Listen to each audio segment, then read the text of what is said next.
Let's get now to some developing news this evening. The White House office is now walking back a memo that ordered a freeze on federal funding. This is a story that we've been covering since late Monday night. A lot's changed here over the last few hours. Fox 59's Hannah Fulman joins us now in studio to break down the latest information on how this could impact Hoosiers. Hannah?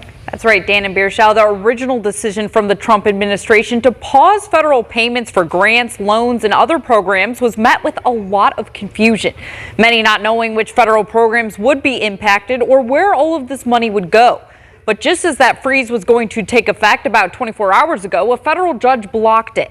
Like you said earlier today, we learned some new information straight from the White House.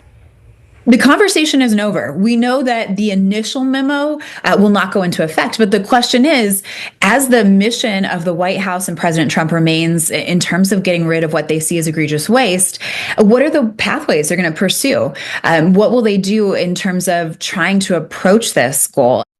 The goal of the original memo was to review federal spending. The White House wants to ensure grants and funds align with President Trump's goals. The White House says under this order, federal assistance to individuals will not be affected. We reported yesterday that would mean Social Security, Medicare, food stamps, student loans, and scholarships should be secured. The White House says despite polling this memo, the executive order is still on the table and will be rigorously implemented.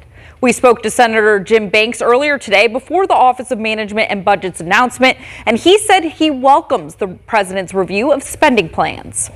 When we have a $35 trillion national debt, we have waste, fraud, and abuse all through the federal government. Thank you, President Trump, for taking seriously how our taxpayer dollars are being spent. Meanwhile, Democrats have strongly opposed the orders. They claim any pause in funding sources for these programs could hurt the people who rely on them. That includes Congressman Andre Carson. Earlier today, he told us he did not believe the freeze was a serious idea in the first place. I think what President Trump likes to do is he likes to create chaos and come in to save the day. And so a lot of this is political theater and pageantry, but at the expense of who? At the expense of the American people. The White House says it's still planning to put a hold on federal funding and review what projects will get money. Again, the goal of Trump's agenda is reduce egregious financial spending, which could total up to billions of dollars. We'll, of course, continue to provide you the latest information here on air and online. In the studio, I'm Hannah Fulman. All right, Hannah, thank you. We're going to keep with this politics now and move to our state's capital because it's happening